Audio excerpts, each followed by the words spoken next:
Premier État américain à interdire l'IVG quelques heures à peine après la décision de la Cour suprême de laisser chaque État trancher. Et cela sans exception, même en cas de viol, même en cas d'inceste. Dans cet État, la question divise. Voici le reportage de notre correspondante Aviva Fried. Une poignée de manifestants s'est rassemblée devant le bâtiment du planning familial de Saint-Louis dans le Missouri. Lola, la vingtaine, une paire de lunettes de soleil sur le nez, brandit un panneau qui déclare « Mon corps, mon choix ». Un choix qui n'existe plus dans le Missouri.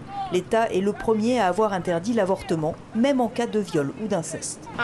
J'ai peur, je suis inquiète.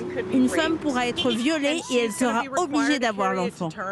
Sam Lee, lui, milite depuis 40 ans contre l'avortement. Ce lobbyiste à la barbe grise bien taillée est lui aussi venu devant le planning familial.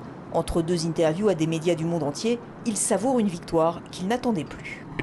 Je ne m'attendais pas à ce que la Cour révoque Roe contre Wade, mais ils l'ont fait et maintenant on va y aller État par État pour protéger les enfants non-nés et aider leurs mères.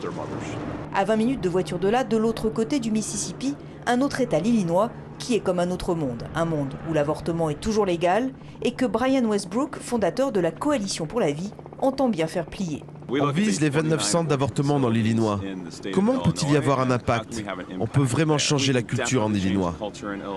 La décision de la Cour suprême a galvanisé les deux côtés et cela devrait peser sur les élections de novembre prochain.